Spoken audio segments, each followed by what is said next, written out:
You're listening to the ESO Network, your station for all things geek.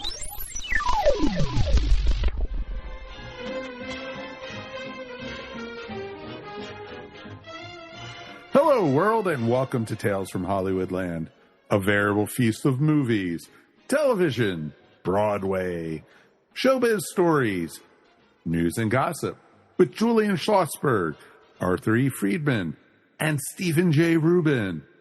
Today, we look at 50s flicks with author Foster Hirsch. And now, here's Steve. I am so excited about this show, Foster, because I feel like the 50s is my favorite decade of movies. I think probably because as a child, one of my first memories is the TV series Saturday Night at the Movies on NBC. And their first season in 62 were all films of the 50s. And I was glued to my TV. So I'm just delighted to talk to you. I am going to have Julian do the formal introduction because Julian knows you better than any of us. Well, it's just great to have Foster on, and a man who has taught film, studied film, written many, many books about film. But I think we have a short time the way we do these shows, so we'll learn more about Foster as we talk to him. But Foster, let's start out with the studios got creamed when it went to sound. Okay, but they found a way. They found a way to fight back. And then all of a sudden, in the 1950s, the whole world explodes for the motion picture studios because of television. Let's talk about what television did initially to the movie business, please.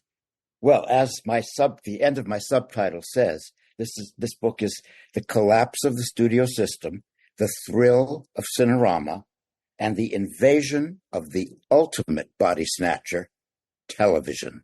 And that's what television did in a nutshell.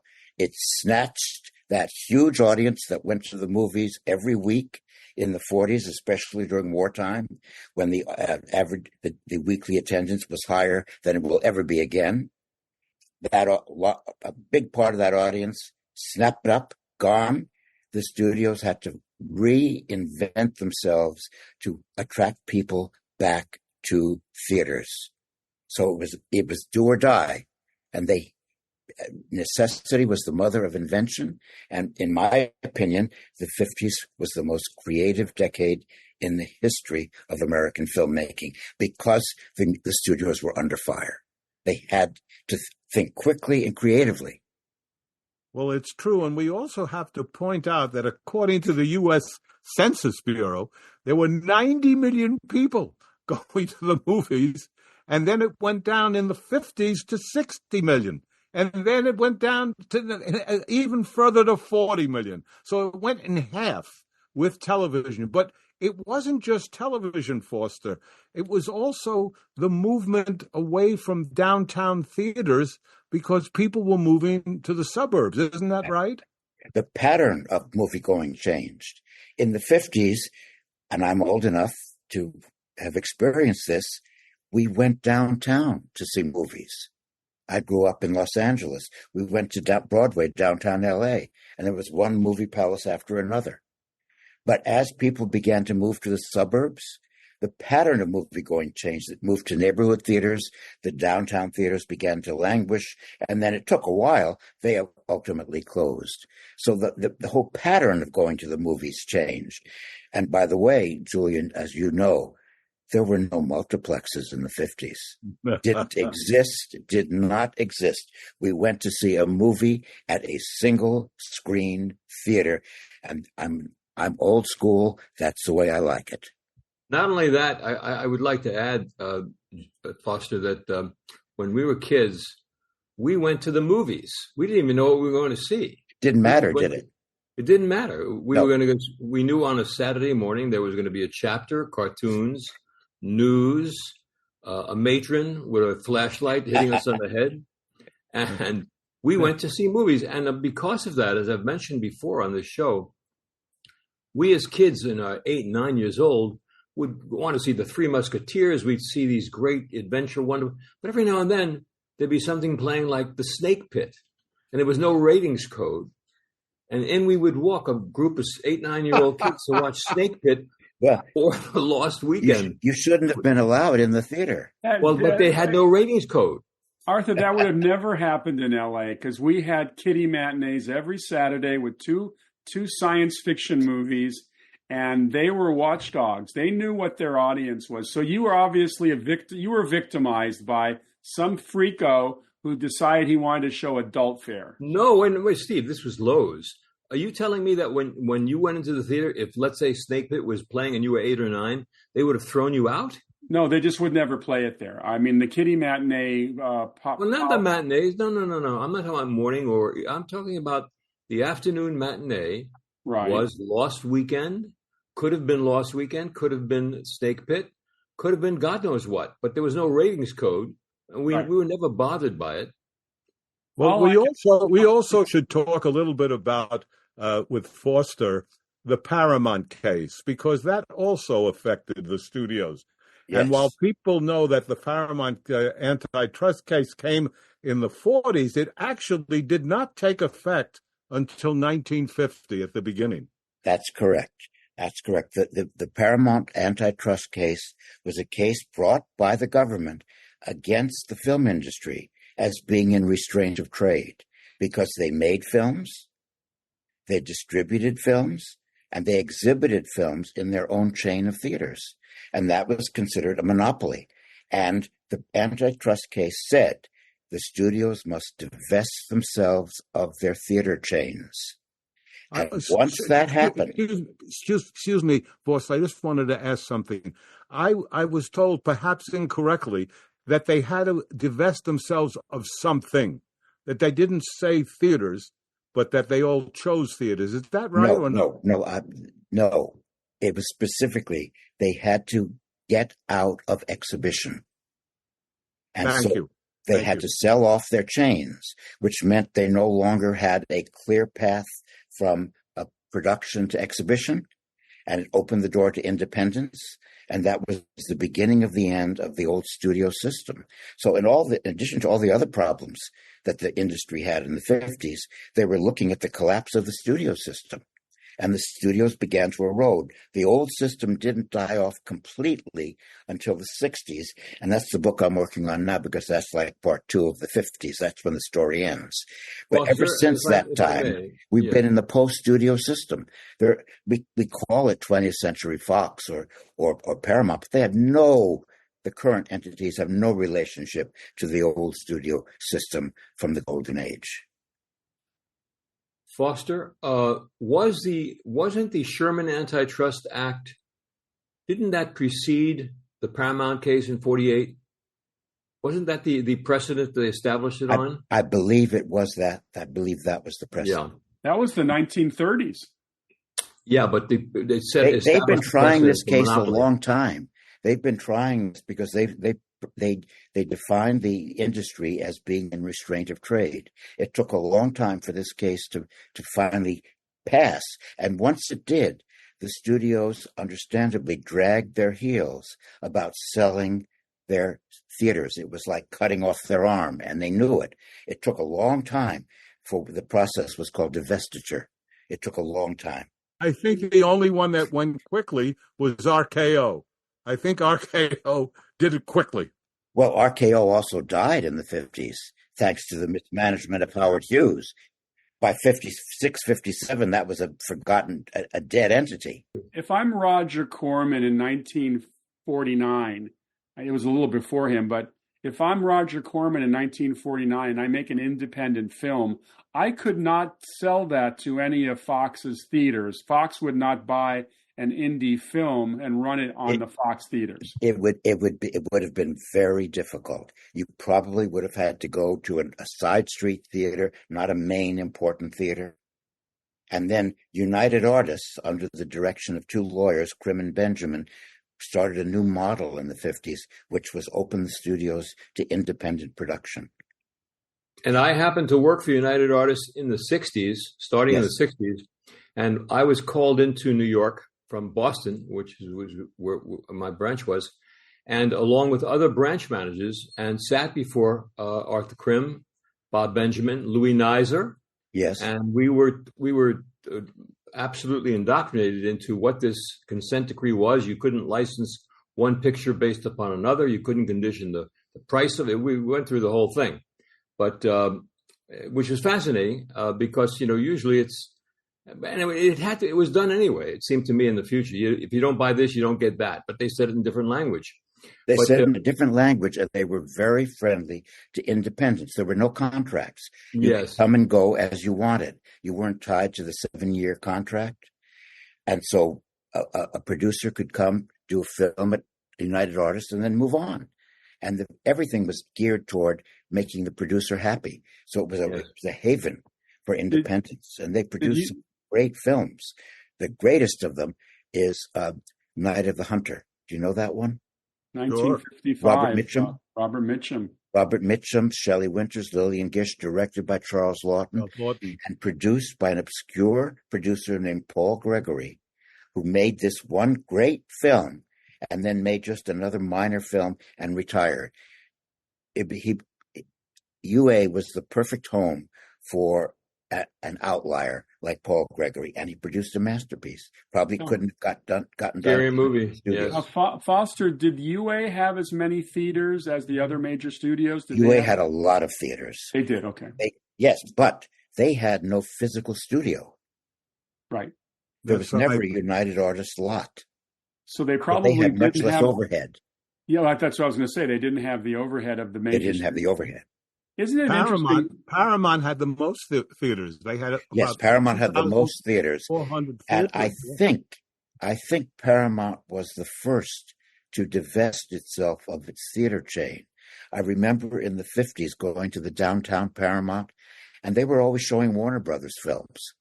They had already divested from where was MGM and Lowe's? Weren't they in? They were nowhere near as big. Nowhere near as big. The Paramount was the biggest chain. By far. All Lowe's had, Arthur, was New York, New Jersey, and Ohio. That was it. They were not what you thought they were, or at least what we thought, both of us being from the Bronx. But they did own most of MGM.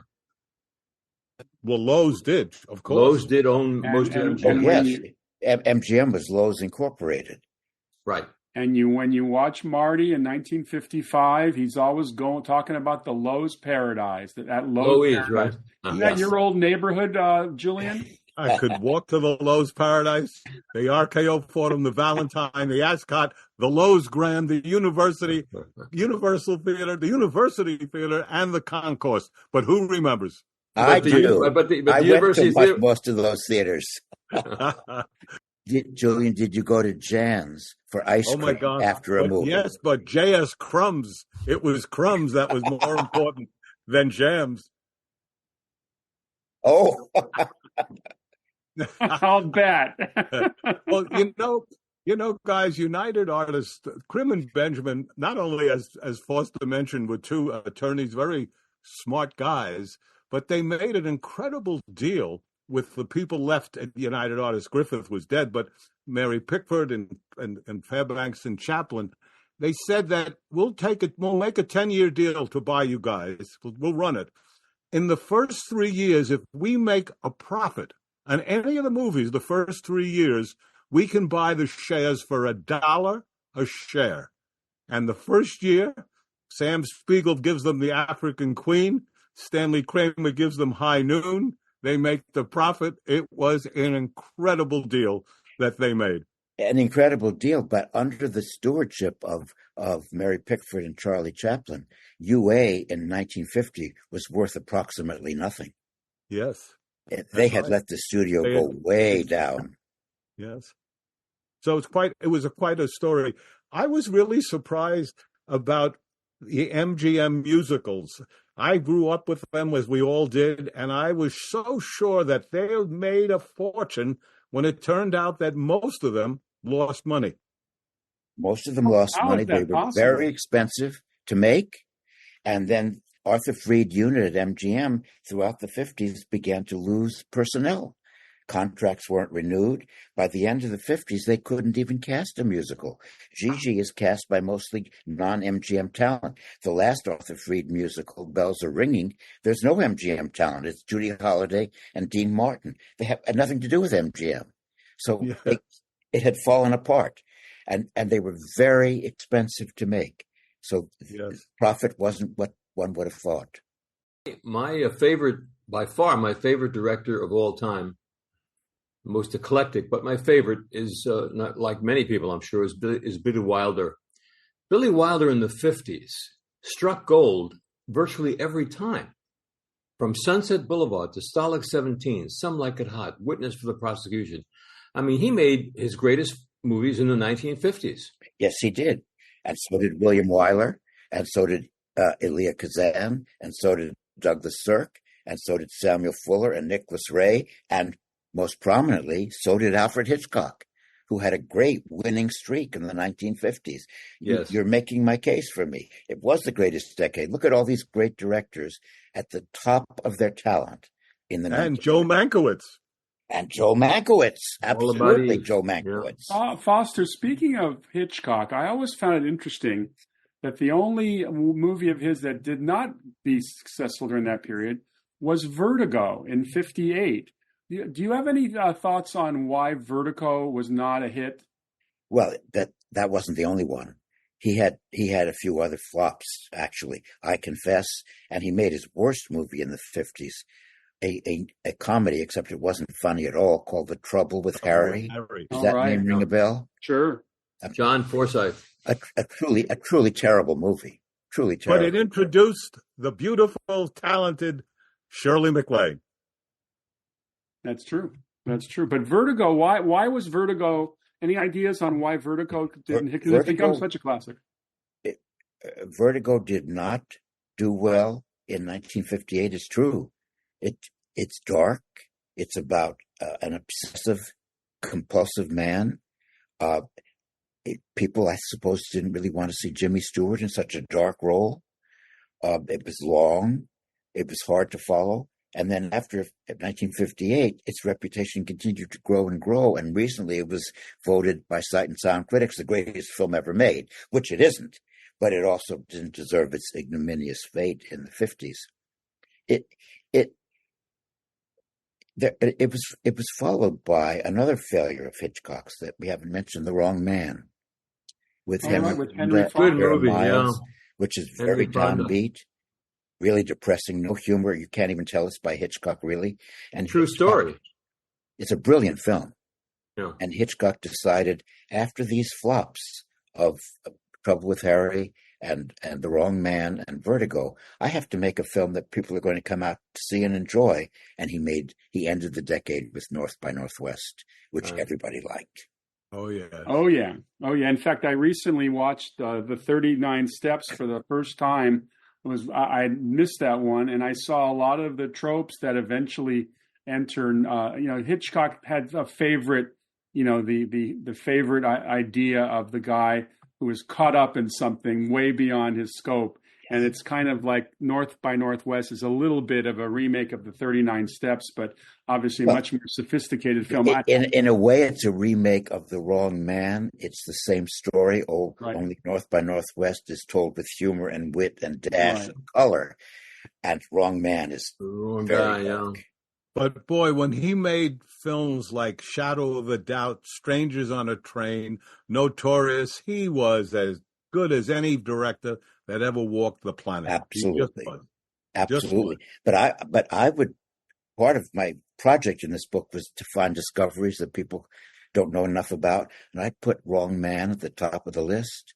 I'm gathering you guys haven't seen the film, but really look at it. I absolutely saw The Wrong Man. I just watched it last month. It's a very good movie. It's terrific. It's powerful. Vera Miles is brilliant. Hitchcock wanted her for Vertigo. He didn't want Kim Novak, but she was pregnant and couldn't do it. But he did want her. He thought the world of her. The Wrong Man left you thinking for sure. Foster, I mentioned the name Max Youngstein to you. You'll know who he is, I trust, from one of the United Artists, head of marketing and production in the 1950s. He was on that team.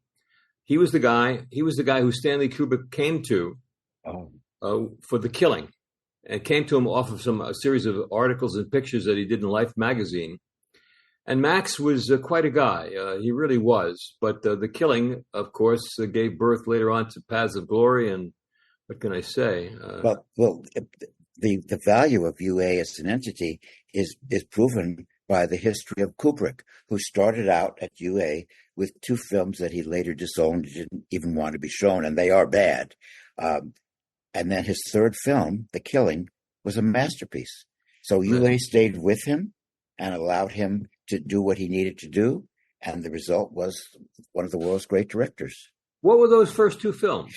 Fear and Desire, and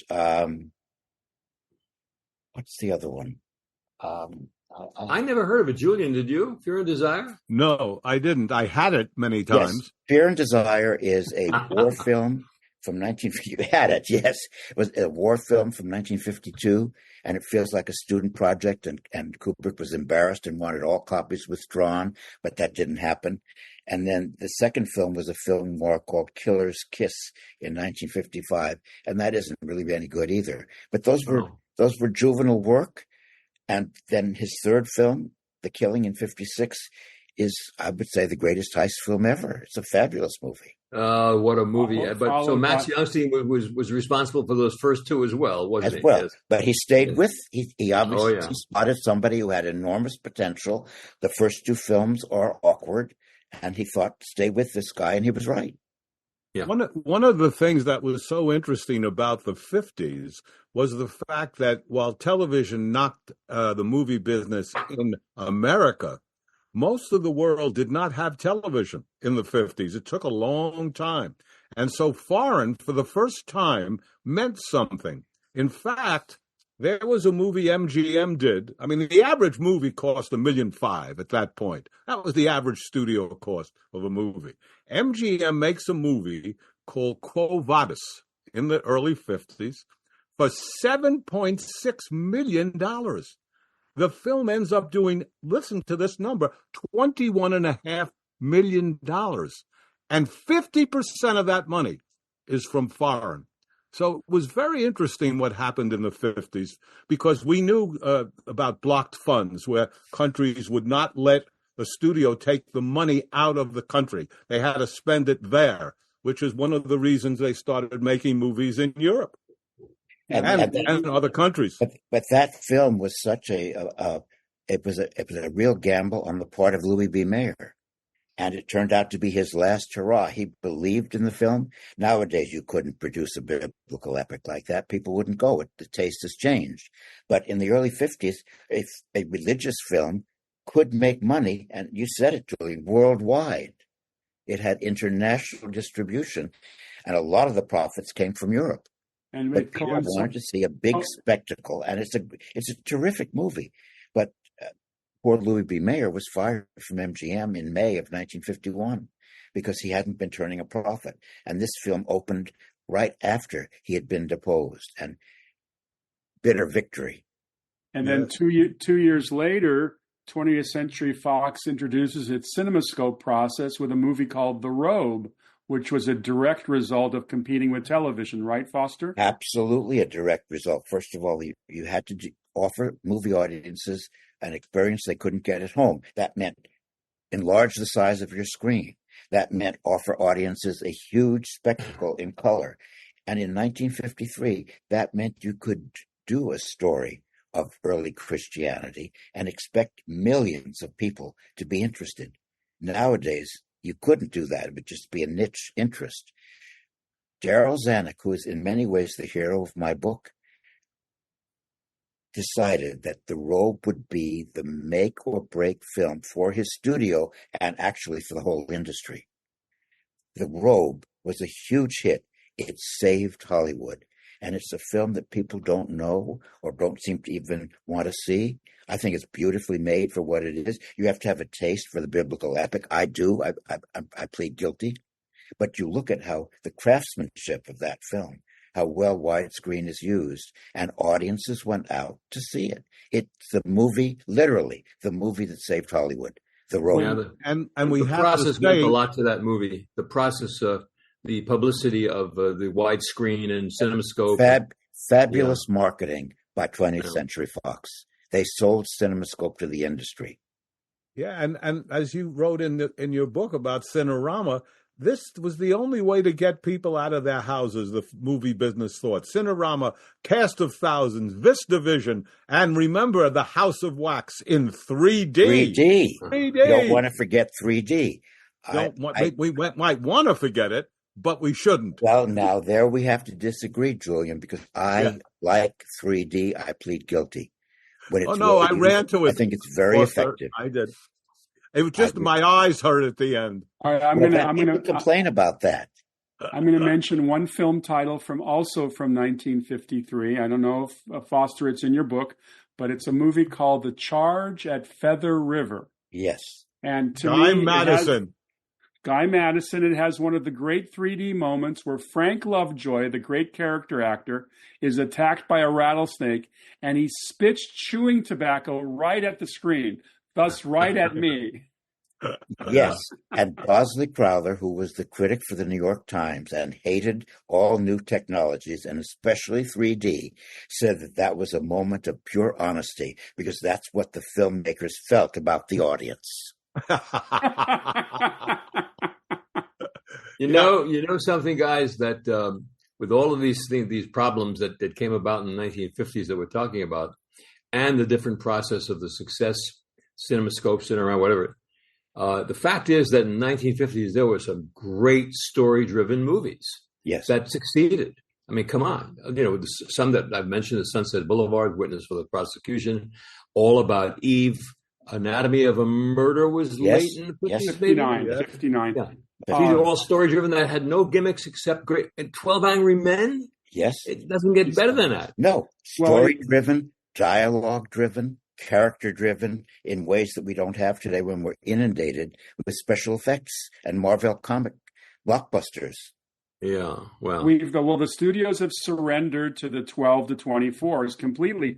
Now, speaking of that audience, back in 51, I started to really go to the movies in 57, 58. I mentioned the kiddie matinees before, but science fiction was all over those kiddie matinees. Horror films, science fiction.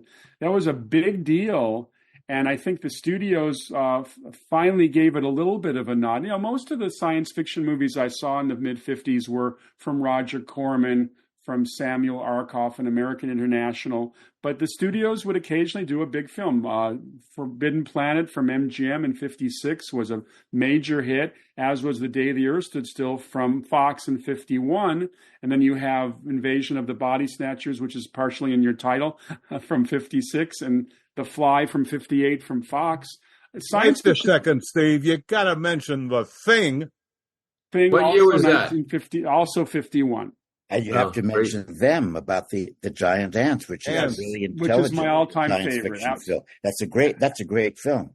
And the greatest of them all, The Incredible Shrinking Man from Universal. Yeah, Universal. That's a masterpiece. And Stephen McQueen. Did you know? In the Blob. Well, that is not a masterpiece. No, it's a Blob.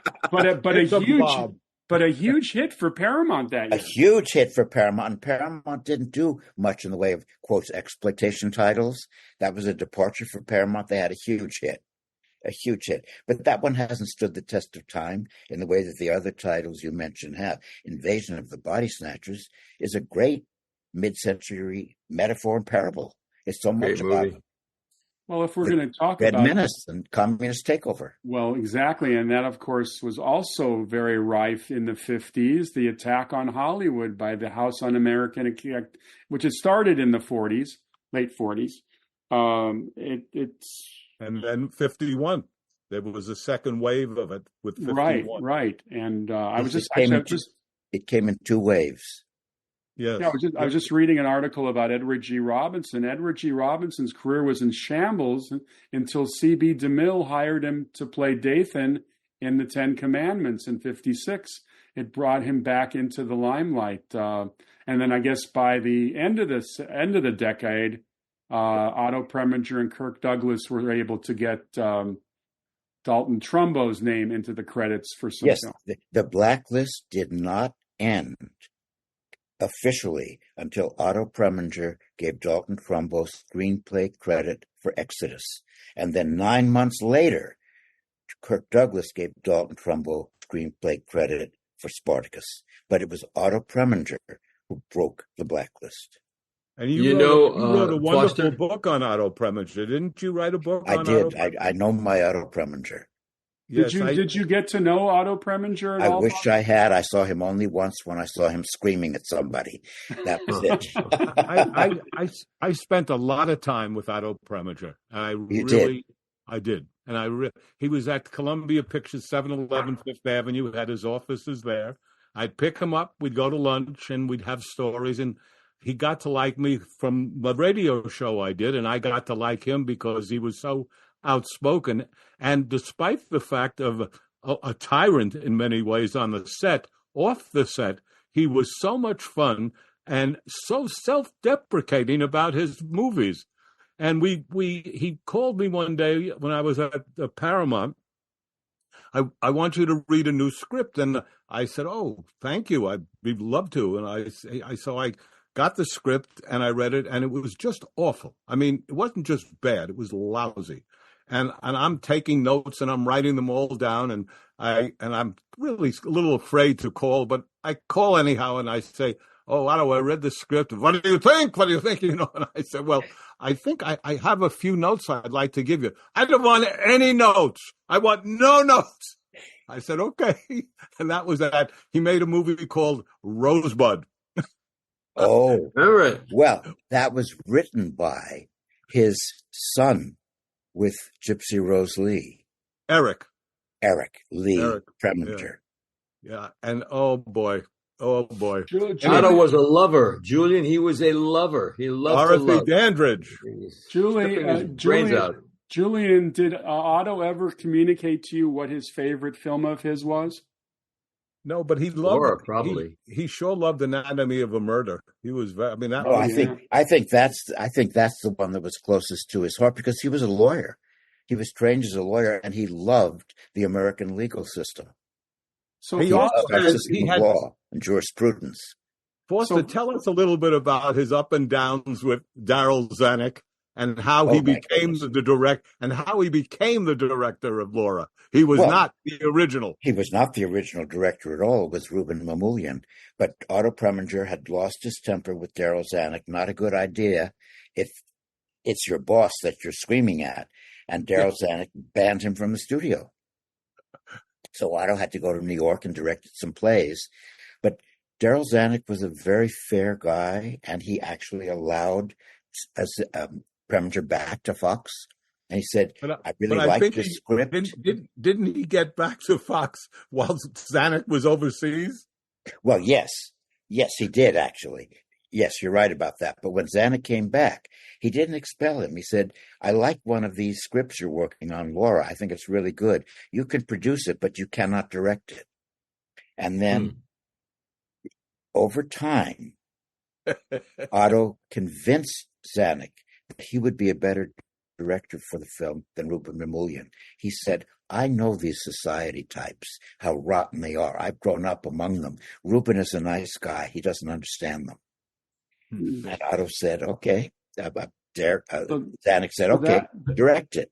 Otto thought the world of Darryl Zanuck. He thought he was absolutely fair. And everybody I've talked to have said... greenlit some great movies. Boy, did he greenlit some great movies. Yeah, but he made great movies, but he was a very fair dictator, I guess you would say. He ran the studio, but he had a sense of decency and justice. He would get my vote for the best mogul in Hollywood history, Darryl Zanuck. One little dent in his armor, though, you'll have to excuse me, is him putting Bella Darby into The Egyptian in 1954. We will have to disagree. We have to disagree on that. I think she is perfect. I love The Egyptian. I think she is perfectly cast. I love her in that film. We all know Darryl Zanuck's nickname in Hollywood, the King of Stuppers. Well, he was a King Stupper. None of these guys would pass today's identity politics or sexual politics orthodoxy. They would all fail. They would all be tarred and feathered. They'd be tarred and feathered. Both. Every one of them. The casting couch on steroids. Every one of them. But is it fair to impose today's standards on them? Appreciate them for what they did do. They were terrific organizers. They were terrific chieftains. They had good taste. They ran an industry. And they loved movies. They loved movies. And if they decided to do a movie, it was done. They were like Moses, or I should say more like Pharaoh. Let it be done. Let it be written. I mean, they loved movies and stupping. That's what they loved. So I think all of us can say that. That's true. Okay. Foster, there was going back to biblical films, while at United Artists in the 60s, we had a sales meeting down in Fort Lauderdale. So at these sales meetings, we always had the heads of divisions or producers or directors come in and speak to all the guys. So up comes the head of a road shows named Milton Cohn. Do you know of that name? Milton Cohn was head of road shows at United Artists, and he talked to us about a new road show that they were making called The Greatest Story Ever Told. And his whole pitch was, gentlemen, just think of it. If every Christian comes to see this movie, we'll make a fortune. Are you kidding? It'll be unbelievable. No one came. No. No matter what religion, no one came. The Greatest Story Ever Told. Unbelievably, George Stevens shot the Sermon on the Mount in the Grand Canyon. What a terrible movie that was. Do we all agree? No. No. I love it. I love it. And I've gotten to know George Stevens Jr. And I said, I think your father's film has been vilified unfairly. And he said, it's presumed to be a bad film. I realize, in my opinion, it isn't. I think it's a very good, but I remember I have a taste for the biblical epic and for the widescreen epic and the roadshow film. I have a soft spot for all of that. I will defend The Greatest Story. I will say this about The Greatest Story Ever Told, though. Box office wise, it was a bomb. It did not work. Total. Yeah. Foster, is that the movie where George cast John Wayne as a centurion? Is that the same That was movie? a terrible mistake. Yes. If you could just clip that moment from the film when John Wayne says something to the effect of, truly he was the Son of God. That was beyond John Wayne's pay grade. But he said could it more not say that line. Pilgrim? No, he said it more like truly. Oh, no, forget it. I'm doing Presley now. If they could just clip that one line from the film. And Shelley Winters has a bad moment in which she says, what about Max von Sydow just walking and walking? Oh, my There's God. no question that George Stevens was one of the greatest film directors. Absolutely. His credits are extraordinary. It is interesting to note about Otto and Billy Wilder, who at the end of their careers just could not make a commercial movie. No. It was very... Otto couldn't make all it about? No. What's that all about, you think? In some cases, the talent diminished. In some cases, the director, getting older, didn't have the taste of the current moment. And so the taste seemed a little old-fashioned. Yesteryear's flavors, not today's. That was true for George Stevens. It was true for Billy Wilder in the end. It was true for William Wyler. It was true for almost all the great directors. And in fact, you could say that Orson Welles made a lifetime of not getting the right movie made after Citizen Kane. You could certainly make that argument. You certainly could. Well, I don't know. I think Magnificent Ambersons. I think Touch of Evil. I wouldn't say that. I don't agree with that at all. Well, he made. I'm with you on that, Julian. Yeah, he made two great films after Citizen Kane. Yes, he made two great films.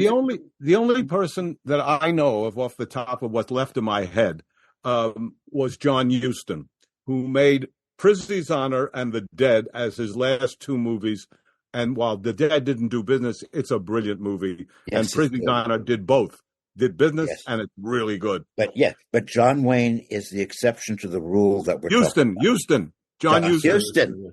Yeah, John Wayne. We got him back. You're back in the Centurion, right? Yes, he's still the Centurion on the mountaintop. John Ford had a bad ending. He made films that were not successful in the '60s. his talents seem to diminish. But you know, revisionist critics like to make cases for the last films of once great directors. So I've read an article. Have you seen John Ford's last film, Seven Women? I never saw it. No, it opened as a second feature on 42nd Street. But there are critics now who are saying that's a summation of John Ford's career. It's an undiscovered masterpiece. It isn't, but it isn't a disaster either. It still shows the work of a great director in decline.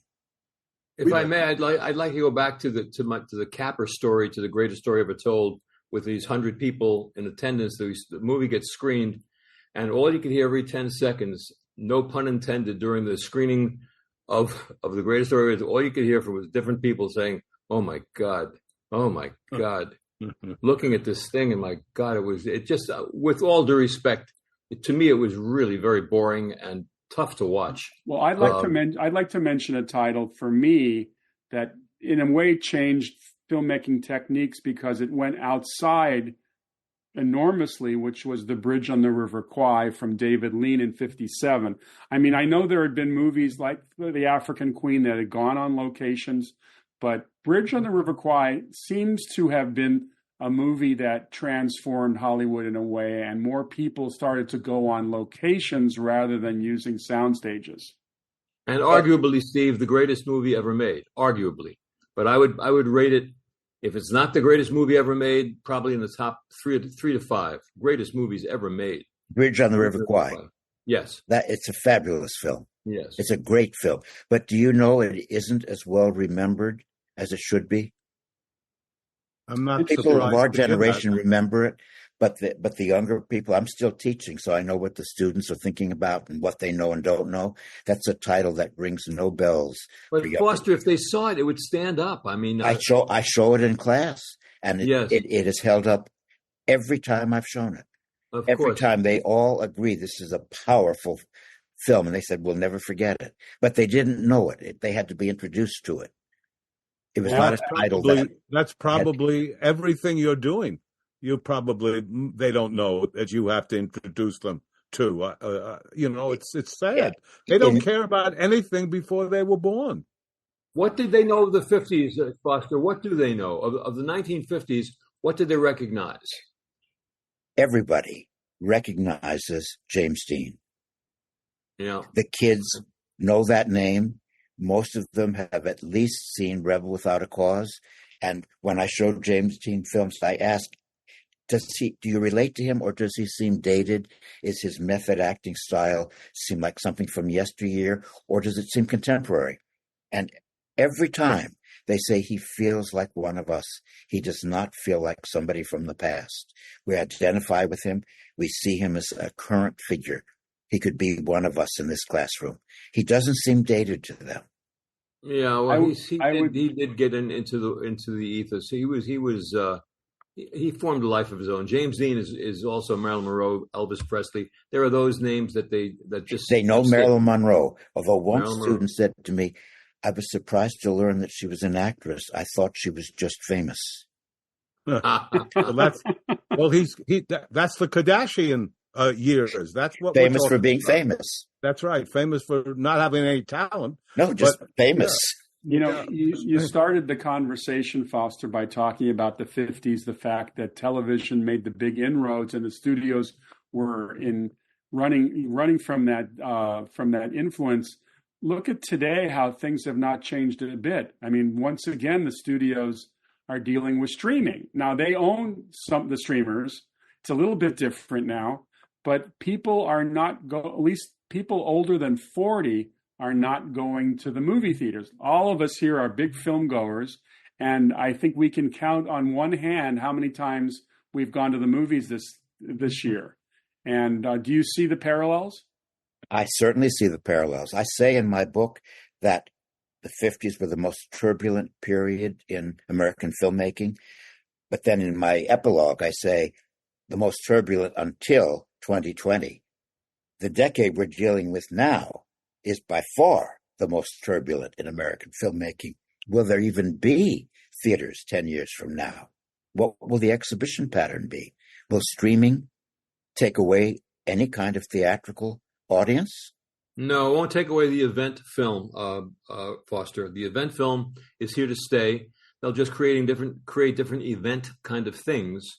But people will go, the young people particularly, will go to movie theaters and pay whatever the price is to see event films. Deadpool and Wolverine and Oppenheimer. The older people, that was the only movie since COVID where plus 50 into seniors went to see Oppenheimer, not in the droves, but they went. They're not seeing anything else, though. But if you have an event, and the explosion, of course, in Oppenheimer became an event and formed a life of its own with even younger people. But the younger demographics will keep going to the movies. I'm convinced of that. Older people, I think that's different. I think streaming is a wonderful thing. Well, I've always said, Arthur, that I think sex has a lot to do with film going for young people. You know, they don't want to sit on their couch with their parents around with their girlfriends or boyfriends. It's a social event. Yes, of course. It's a social. It's social. People want to go out. I So, think. but will they go out in sufficient numbers to keep the bigger theaters open? Are any of you LA people? I was shocked to learn that the Village and Bruin theaters in Westwood are closed. Well, the Bruin is going to close. Big single-screen houses. But the Village was purchased by a consortium of film directors. So the Village is going to stay open as a revival house, and I think they're going to run some new movies. The big question in Los Angeles right now is whether the Bruin will survive as a movie theater, which some people are saying probably not. I mean, I've lived in LA most of my life, and Westwood Village used to have 15 theaters. Yes. Now they're down to like 3. I mean, it's... Most successful theaters today are restaurants with movie theaters. So it's become something different, Foster. It's not what it used to be, not just popcorn and soda and all. But I can't imagine eating and watching a film. But they do. They do. It's a big deal. Not my generation. I'll tell you what I can't imagine. I can't imagine watching a movie on a cell phone. Yeah. That's what I can't imagine. That's the stupidest thing. I saw a student watching Lawrence of Arabia on a cell phone. God. Oh, my God. You're only allowed to see one of the camel's humps, not 2. or a few of the sands on the desert. Along the lines of what you were saying, Foster, some years ago in L.A., a friend of mine from Baltimore had his son who had studied film in college come out to L.A., and asked me if I'd have lunch with him. I said, of course, I'll have lunch with him. And we sat and talked, and he had taken film classes. He wanted to be an actor. So this is about 15 years ago. And so I said, do you watch the classics? He said, oh, yeah, we studied a lot of them. He said, is there any suggestion you have for me? I said, yeah, take a look. You want to be an actor? Take a look at On the Waterfront. He says, one second. And he writes down On the Waterfront on his pad. And I said, you'll watch Marlon Brando. He said, wait a minute, Marlon Brando, shocking. Let me tell you, but it happened. I looked at this. You went to film school and you don't know Marlon Brando. It doesn't make sense. But you mentioned that film. I make the case in the book that that's the best acted film I've ever seen. I don't know of a film that's better acted than On the Waterfront. Great that's film. Essential viewing. People say, well, if you had to choose one film from the 50s that is, quotes, the best, you had to, which one would it be? On the Waterfront. Best performance I've ever seen in a movie, Marlon Brando. Yeah. True. And the other one was Streetcar Named Desire. Absolutely. Even on film. Brilliant performance. Brilliant. Well, where do you put All About Eve for great acting? My God. Fabulous. And great writing. Writing. Great. What that script? Oh, boy. Brilliant.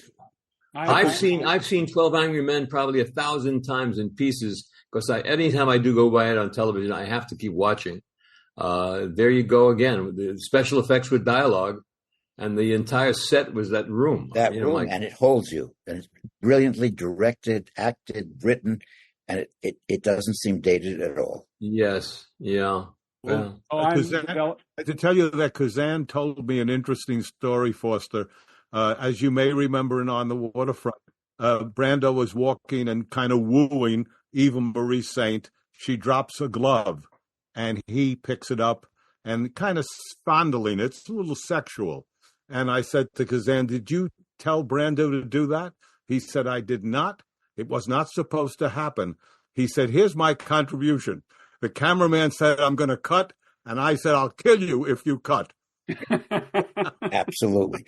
That shows you how deeply how deep Brando's understanding of the character was. His goal was to keep that woman near him. He wanted to continue to talk to her. So he puts on her glove.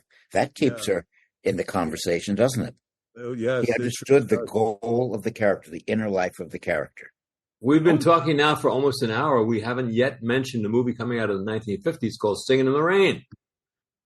Many would say that's the finest original musical ever made. Pure entertainment. Not based on a Broadway show, written for the movies. The original musical pretty much died by the end of the 50s. And it took. So Foster, what is the case you make then for why all of this great film came out of the 1950s? In essence, what is your case? It's the end of the studio system. They're running scared. It's do or die, and the talent was there, and there was an amalgamation of talent and of interests that led to this explosion of artistic filmmaking, such that we will never see again. It was by the end of the 50s, it was over. There are many good films in the 60s, fewer, but many good ones, and I think the number of good films continues to dwindle decade by decade. I think agree. Storytelling just came of age in the 50s. And I think if you look, and of course, we're dealing with an era now where storytelling has just been seconded to behind special effects and spectacle. But it seems that back in those days, you had real storytellers who were at the top of their game. One of the directors we've talked to on the show before is one of my favorite directors, really came of his own in the 50s, John Sturges. The Magnificent Seven and The Great Escape were in the 1960s, but this is the guy who does Bad Day at Black Rock and, the Hemingway about the fisherman. The Old Man in the Sea. Old Man in the Sea, exactly. I mean, leading up to... his work later on, but he really... John Sturges is underrated. His treatment of the widescreen in Bad Day at Black Rock is masterful. I mean, he understood how do you use this enhanced space. Nowadays, directors use nothing but close-ups on the widescreen. Oppenheimer is a prime example. Don't get me started on that film. That well, another Sturges title is Gunfight at the OK Corral, which expanded on that. And the thing is that these movies were very entertaining without dead spots. They really knew how to fill the screen, and they weren't self-indulgent. Now, there are a lot of great filmmakers today, but everybody seems to to get idiosyncratic with their storytelling. And I say, just give me the story. Don't give me all the crap that goes along with it. That's for whatever it's worth. In the 1950s, a movie again we haven't mentioned yet. Barry Levinson confided to me that his favorite movie of all time probably is Sweet Smell of Success. Oh, terrific film! Terrific film. Sidney Falco. Terrific film. Yep. It's Tony Curtis's finest hour. Yes. By far. I personally like him in The Vikings better, but that's just me. With skinny legs, yeah. Someone Like It Hot was great, but it's a whole different kind of movie. But Sweet Smell of Success had it all. I mean, the grime, it was fantastic. I still love the steam coming out of the sewers. Yes. Yeah. Manholes. Is that the same steam that lifted Marilyn Monroe's dress? And yes, it actually, yes. It was the same steam. That was on 52nd Street, and this was like 46th Street, so very close. and both of them were hot. No one's had her sex appeal, Foster. No one before or after. One of a kind. Harlow, Rita Hayworth. No one came close. One of a kind. That's one of a kind, a miracle, really. And the 50s were her years too. She worked only in the 50s, basically. Yeah, pretty much. Yeah. Until I guess the Misfits, right? Yeah, that's her last film. That's 61. Right. So she spans the concept decade. The concept of 7-Year Itch with like a schmuck opposed, opposite her, was great. Great, but great little movie. that material with somebody else could have really been sort of smutty. With Marilyn Monroe, who had no vulgarity at all. It worked like a charm. It's not smutty at all. It's charming and light and frolicsome, and you enjoy her and the film. Somebody else, something could have been unpleasant about it. Not with her. Tom Ewell was wonderful as the lead guy, and also Billy. I've always said this. Billy liked to set up his films with opening narration. And it has one of the funniest opening narrations ever. If you recall, The 7-Year Itch begins with an Indian encampment on Manhattan Island sounds like the 1500s. And then after doing this whole thing, Billy says in this narration, of course, this story has absolutely nothing to do with Indians. It takes place 1500s. Steve, what's the opening dialogue to Stalag 17? Some of it. Oh, Stalag 17 is what's his name? Gil Stratton, who played Cookie, talking about, I don't know about you, but I always couldn't stand those war pictures, all about flying leathernecks and guerrillas in the Philippines and submariners. But there never, he stutters, was a movie about prisoners of war. Now, I was in Stalag 17. Stalag is the German name for prison camp, and Stalag 17 was somewhere on the Danube. There were about 50,000 prisoners in Stalag 17, if you bother to count the Russians, the Czechs, and there were 5... Steve, thank you. That was great. That was great. Will you give him the hook? That was great, though. What is this, the Chuck Barris show? Anyway, I love narration, excuse me. But this has been wonderful. I mean, this is my favorite decade. Thank you for sharing all of your information. And we've got to talk about your other books. What are some of the other books we can look for that you've done? Can I hold it up? Yes. Hollywood movies of the 50s. There you go. That's great, and it has pictures. 123 photos. There you go. Whoa! Wow. Well, we're going to have you back again, Foster. Oh, thank you. We may have to attack you on the 60s next. Yes. And the new book. When when that would be published? No, not right away. It takes a long time to write a book. You're an author now, Julian. You don't write a book just like that. Foster, what was your first book that you wrote? It was just a short book, Pyramid History of the Movies. I wrote a book about an actress at the time who was my favorite when I was a teenager, Elizabeth Taylor. Oh, I've heard of her. Yeah, she was just my favorite. I just loved her in the movies. I think I know your least favorite decade. I think it might be the one we're in right now. Am I right? You got it. Well, I think I think everyone on this show would agree. Yeah. Well, Elizabeth Taylor. What was your favorite Elizabeth Taylor movie?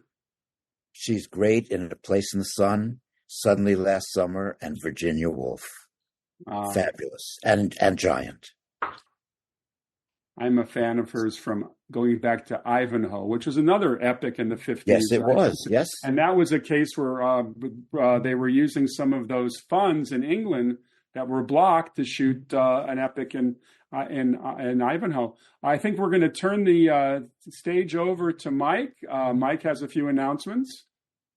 Of course. Foster, thank you so much for joining us today.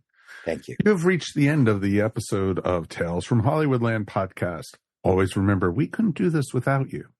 We want to hear from you, so please write us anytime at talesfromhollywoodland@gmail.com. Remember, you can also find us anywhere fine podcasts are found, and now you can find us up on our YouTube channel at no extra cost. If you made it this far into the episode, why not subscribe and give us a thumbs up? We would really appreciate it. If you're into social media, please check us out on Instagram and on Facebook. Before we get out of here, let's check with the guys and see what's happening this week on their podcasts. Julian, who are you talking to this week? This week it's Matthew Broderick, and we're going to be talking to him about Marlon Brando, as we just talked about in The Freshman. Of course, Ferris Bueller has to be talked about. Working with Neil Simon on Broadway and some of his best plays. And someone I've known for many years and liked a lot. Steve, what's cooking over on Saturday night at the movies? We're bringing on a producer-director named Mark Ammon, who directed a movie probably none of us saw. I recently caught it in streaming world called Emperor. And it's a story of a black man who escapes from a plantation in 1860 and joins John Brown's assault on Harper's Ferry. Really terrific movie with an excellent cast. It's called Emperor. Awesome. That's going to be cool for any history buff out there. So that's pretty awesome. On behalf of Steve, Arthur, and Julian, thanks again for listening. This is your producer and announcer, Mike Faber. We'll see you here next time on Tales from Hollywoodland. Your Hollywood adventure starts right here.